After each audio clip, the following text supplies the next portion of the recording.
hintayin, anak. Wala tayong pambayad. Huwag mong hintayin yan. Dapat pag may trabaho ka, nanay, tatay, huwag kayong maglarian. Ako ang bahala dyan. Sarap na anak dyan, ha? Woo! Amen? Huwag mo hintayin yan. Bigyan nyo ng karapatang pagmamahal ang magulang. And that is honoring your parents. Honoring is not just loving. Honoring means paying them. Giving them something. Di ba? Ito nakita natin yung mga tao, biktima sila ng disobedience at rebellion ni Jonah. Kaya huwag kang sasama sa mga backslider. Madadamay ako. Madadamay ka. Kung meron kang sasamahan, alam mong siya'y malapit sa Panginoon. Pastor, paano ko malalaman kung malapit ka rin sa Diyos? Kung parehas kayong malayo, hindi mo malalaman yan. Alam nyo parehas kayong malayo sa Panginoon. Kaya sasabi ko niya, kung asawa nyo ay umatin sa church, you go to church. It's hard to kick against the pricks. Kung ligtas yan, sasalubungin din yan ng ipo-ipo.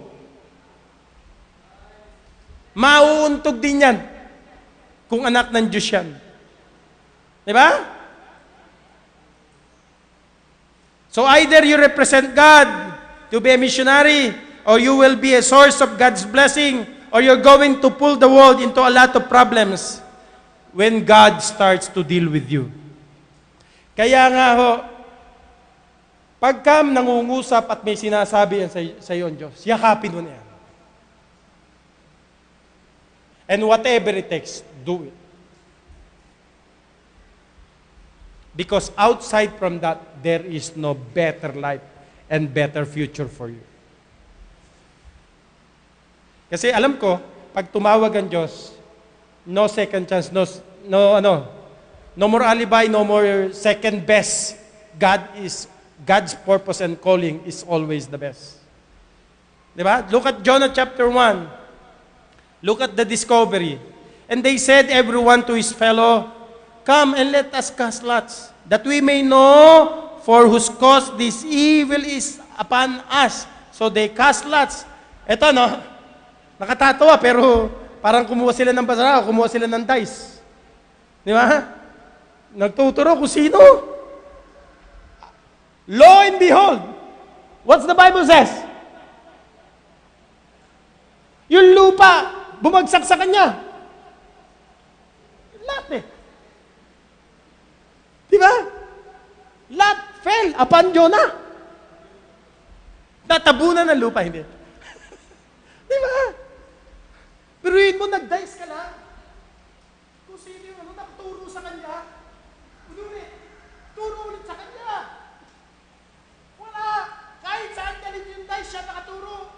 Tayo, pag-backslider, siya. Hindi, ang Diyos lagi nakaturo sa'yo. Kaya huwag kang magtuturo. Mamamatanda ka niyan. Ang isang Kristiyanong walang ginawa, kundi sisihin ng gobyerno, sisihin ng iba, sisihin ng lahat ng tao, sisihin pati aso, sisihin pati pastor, sisihin lahat si mga walang mangyayari sa'yo. Walang mangyayari. Sabi na isang nasa Facebook nabasa ko, ano ba naman itong buhay na to? May mga taong hinihila ka pababa. Sabi ko, life is a life of choices. What you choose is who you are. Make them your sandpapers. Alam mo, kaya lang naman minsan ang response natin sa ibang tao ganun kasi mapangit din ang ugali natin. Pero kung nagbe-behave tayo bilang mga anak ng Panginoon, you will not be affected by those things.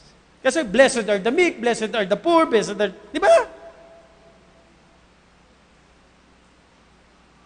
Kasi gusto natin to get even eh. Yun ang ugali natin. That's our human nature. Nagsalita ka ng masakit sa'yo, gaganti ka rin. Minura ka rin. Sinalbahan ka, ganun ka rin. Hindi ho eh. Di ba? Lagi naman ang principle ng Bible, di ba? Binato ka ng tinapay, batuhin mo ng garapon. Di ba? Hindi naman sinabi ng Bible eh. Yung masama, gantihan mo ng masama. Hindi naman yun eh. Alam mo natutunan sa Bible? Yung masama, gantahin natin ang kabutihan, di ba? When somebody speak evil against you, what you will say? You will speak evil also? Hindi, pakitaan mo lalo ng pag-ibig. Kaya nga, eto no, kung may mga tao na kinasasamahan ka, may mga tao na inupin mo, lalo mong pakitaan ng kindness. Di ba? O di, ayaw sa'yo, makipagkamay, umiiwas sa'yo, pilitin mong abutin. Nabalitaan mo may sakit, nabalitaan mo bigyan mo ng gamot. Di ba? Kung mayroon siyang diarrhea, bigyan mo ng ng Enerbon. Di ba? Para lumakas siya, di ba? Di ba diarrhea? Pagka naghihina ka? Ano ba naman kayo? Kailangan nyo ng Enerbon. Merong nagtanong na tao, Pastor, ano ho ba ang gamot sa LBM? Di ba? Bumili ka ng antibiotic. Ininom, Pastor, lalo lumala ako. Di ba? Alam mo namang hindi gamot doon yun eh. Pinapatay mo lalo. Kaya nga, ang tinuturo ko sa inyong principle, church, ganito. That's, ang Diyos sinampal sa kanan. Sabi ng Panginoon, iharap mo kaliwa. Pastor, mamamagana mo ka ako niyan. Hindi naman yun na ibig sabihin, nagpasampal ka. Hindi yun na ibig sabihin nun. Ginawan ka ng masama, gawin mo ng kabutihan. Di ba? O, ganito, I hope matutunan po natin. Pag galit na galit ka na, masama na loob mo, lumabas ka ng bahay, sumigaw ka, O kaya naman, meron kang punching bag sa loob ng bahay. Yun, magdiyan yan. Ilagay mo yung mukha niya. Tapos! Diba? Sa atin, nakaganti ka naman lang sa mukha. Pagkatapos nun, pakitaan mo siya ng kagandahang loob. Ang tawag dyan, kill them with kindness. Hindi yung kill them softly. Patayin mo siya sa kabutihan at sa paggawa ng tama. Amen? Dapat ganun ang ugali natin. Hindi ako nakaka-connect. Hindi ako nakaka-relate. Parang mga santo tayo. Parang hindi tayo mga normal. Huwag tayong magkunwari. Pero yun ang tamang dapat natin gawin. Do what is right. Di ba? They cast lots. Bagamat Kristiyano, hindi mga Kristiyano yun. Siyempre pagka mga hindi Kristiyano, they are full of superstition. And they always connect their superstition na konektado ng Diyos yun. Pero lo and behold, di ba? Lagi yung cast lots nasa iyo. Pero, wala pa rin. Wala pa rin pakiramdam.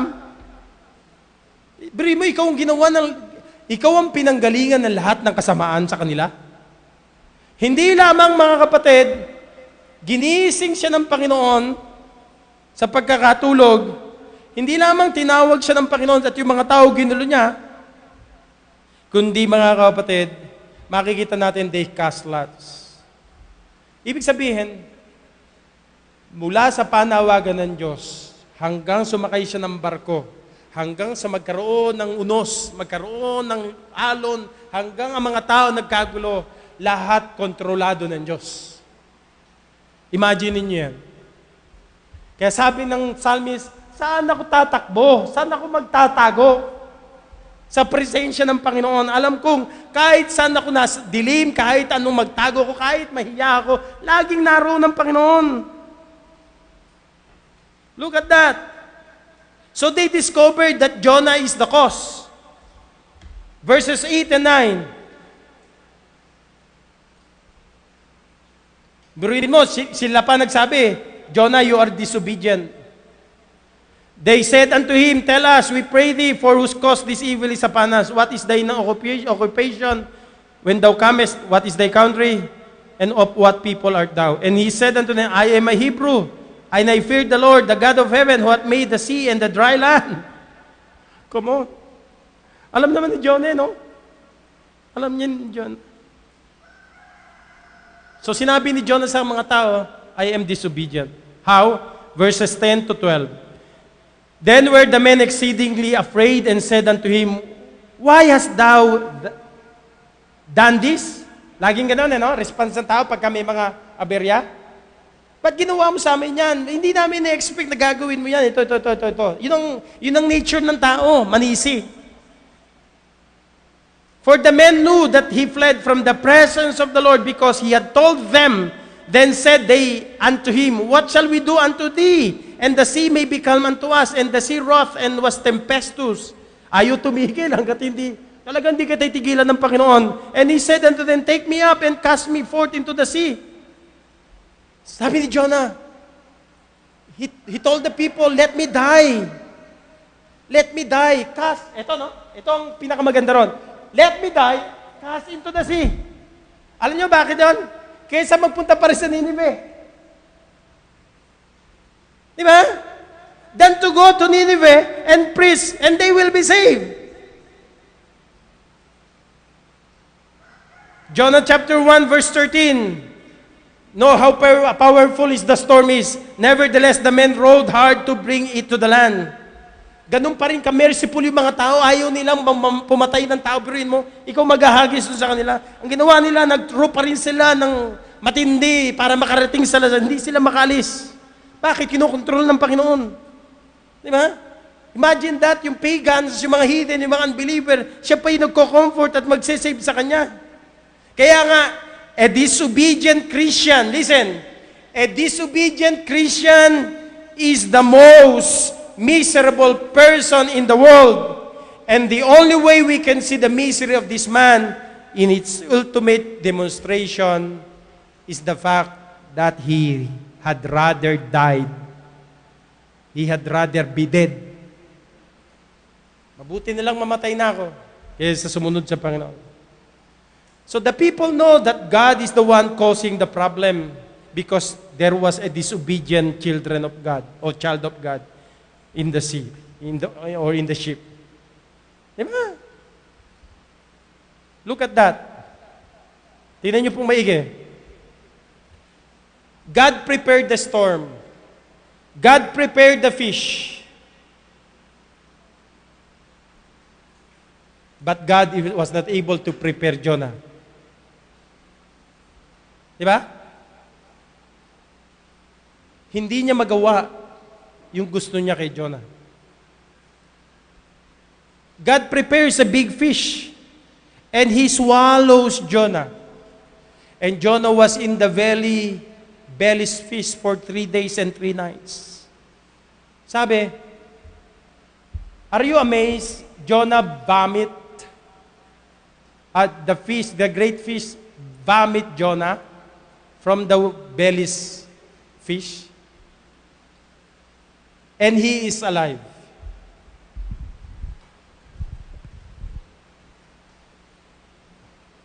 Amazing. How could a man live in the belly's fish for 3 days and 3 nights under the sea? Pero the amazing thing is this. Is not Jonah is alive for 3 days and 3 days. The amazing thing is this. How could the fish survive for 3 days and 3 nights for a rotten and disobedient missionary? That's why the fish could not take it anymore. He vomited Jonah because he is a disobedient missionary of God. Sabi siguro ng isda, nandidire ko sa'yo. Pumunta ka sa Nineveh. Wala ka rin naman babalikan sa buhay mo kundi Diyos din. Tumalikod ka, pag namatay ka, Diyos din. Kahit sa ka magpunta, gawin mo lahat ng gawin. Babalik ka sa Kanya. Di ba? So, ang prayer ko ho, listen, kung merong tayong damdamin, meron tayong desire maglingkod sa Panginoon. Ang Diyos ang nagpapalago niyan. Ang Diyos ang nag-i-intensify niyan. Ang Diyos ang nagpe-prepare ng lahat. And then finally, hindi naman po pwedeng ganun lang eh. Inihahanda ng Diyos yan. Pine-prepare lahat ng Panginoon. As God prepared the sea, as God prepared the sheep, as God prepared the missionary, God prepares everything. And when the time comes, listen, please answer the call of God. Say, Lord, here am I. Send me. Mag-pray tayo na tayo maging supporting missionary church to local and foreign by adopting missionaries. And also, mag-pray tayo, Father, Mother, na mga lalaki at mga babae na tatawagin ng Panginoon into the mission field. Please, prepare your life for the greatest event that will happen to our church and to your life and to your family. Amen? Do not refuse. Do not rebel. Do not disobey. Because there will always be a highest price to those who will disobey to the voice of God. Remember that? Hindi mo na yun pwede ipilit. Yung kaibigan ko si Odi, yung quartet namin sa ABBC, pinagtutulakan namin pumunta ng mission field. Wala talaga. Calling talaga niya. Tulungan ng pastor niya, ang church niya. Yun lang ang ministry niya. Until finally, mayroong pastor na nag-offer dyan sa somewhere in Candava.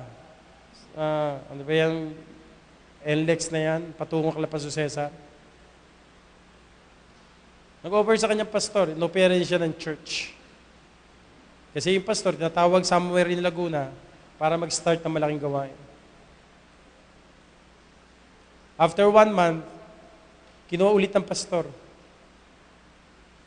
Hindi na nga ulit siya nagpapastor. Sabi ko sa kanya, una, mas masarap magsimula ng gawain kaysa sumalo ng gawain.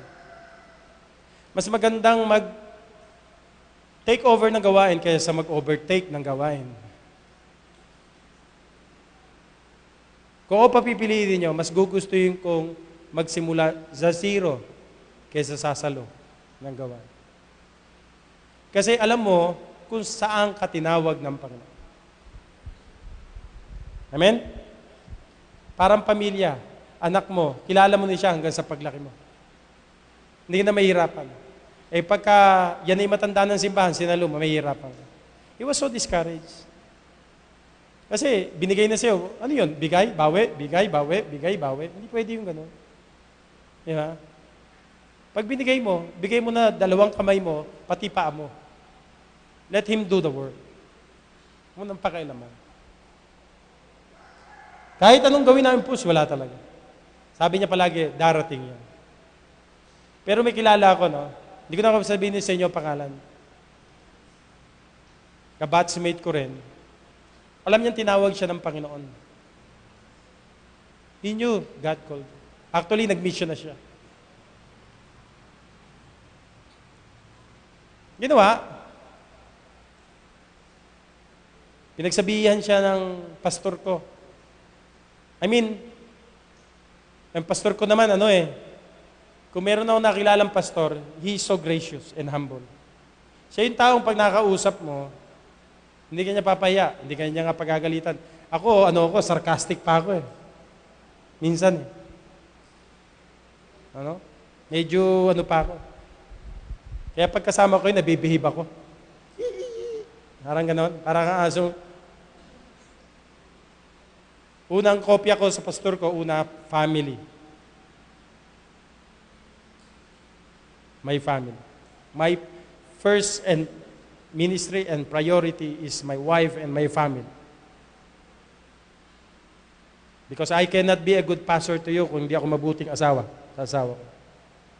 Alam niyo yan. Alam niyo yan. Pangalawa, His leadership. His humility. Yung pattern na ministry nila. Sabi ko sa inyo, last missionary, sabi ko sa church, for a long time, we've been receiving many gifts from you. This is about time because my pastor's health is declining. We gave him yung 8 missionary ng Caloocan, nag-commit po kami and we gave him 50,000 para sa kanyang fitness first. O ano ba isa? He can choose. Yan namin. Kasi alam namin, kailangan niya yun eh. Mas madaling magpalit ng miyembro kaysa pastor. Minsan, meron lang umaasam parang pastor, pero pag siya ng pastor niya, baka marindi ho kayo. Kasi hindi naman, kasi ang pastor, galing sa puso ng Diyos eh. Hindi naman gusto lang ng tao, galing sa puso ng Diyos. Kaya kung galing sa puso niya, madaling intindihin niya, madaling mahalin yan. Ewan ko lang kung hindi nyo maintindihan ng pastor ninyo. Kung ako galing sa puso ng Diyos, kayo galing sa puso ng Diyos, tapos abdo, labas natin, hindi maganda yon. Oh, to tell you this story, pinagalitan siya, in short, ng pastor ko. Hindi ganun ka-sarcastic yun. I don't know the whole reason why. Pero I always go to my pastor. Lagi yan. Kahit kaibigan ko yon, hindi magsasalita sa akin yon. Alam niya kasi, pag pastor ko ang sinabihan niya, hindi po pwede sa akin. Lagi yan. I will always go to the side of my pastor. Not because my pastor is always right. But I know my pastor knew why he is doing that. He may not like it, but I know my pastor is right. At the end of everything, the consequences will reveal who is right and who is wrong. His wife died. His children got into many messes of life.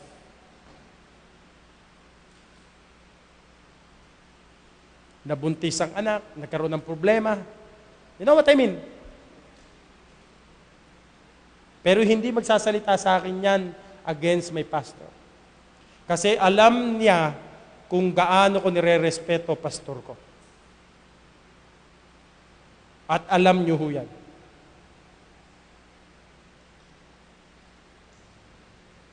His wife died, his children got a lot of mess. And then finally, nabalitaan ko siya, may karga-karga ng tubig dito. Supot.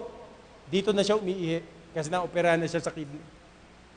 One time I saw him, I know God called him because he surrendered his life for the mission. I know he started the mission work, but he stopped because he was offended. Oh, makinig po kayo, kayong mga nagpo-full time at magpo-full time sa ministry. Hindi po pwedeng balat sibuyas kayo. Ayoko nang iyakin kayo sa ministry. Ayoko ng ugali ninyo. Pagka na-offend kayo, aalis kayo sa ministry. Ngayon pa man, umalis na kayo.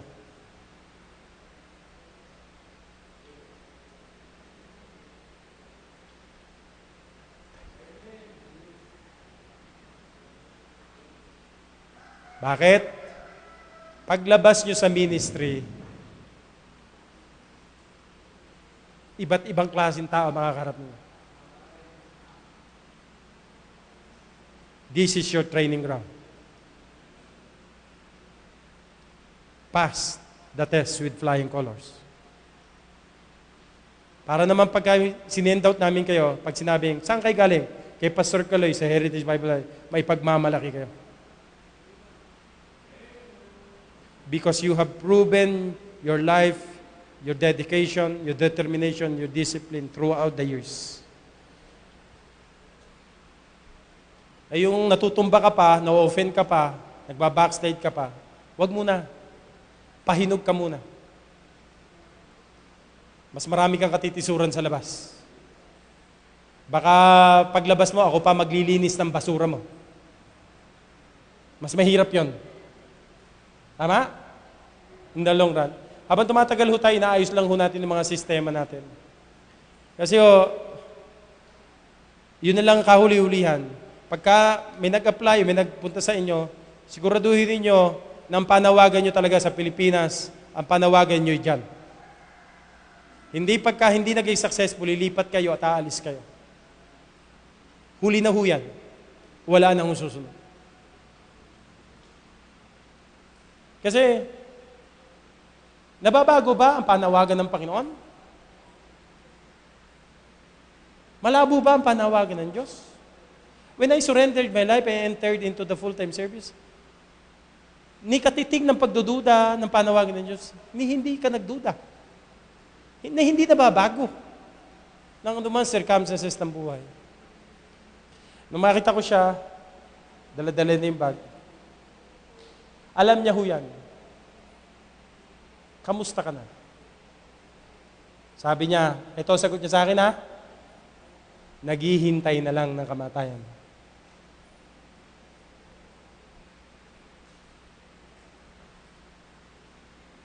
Imagine that.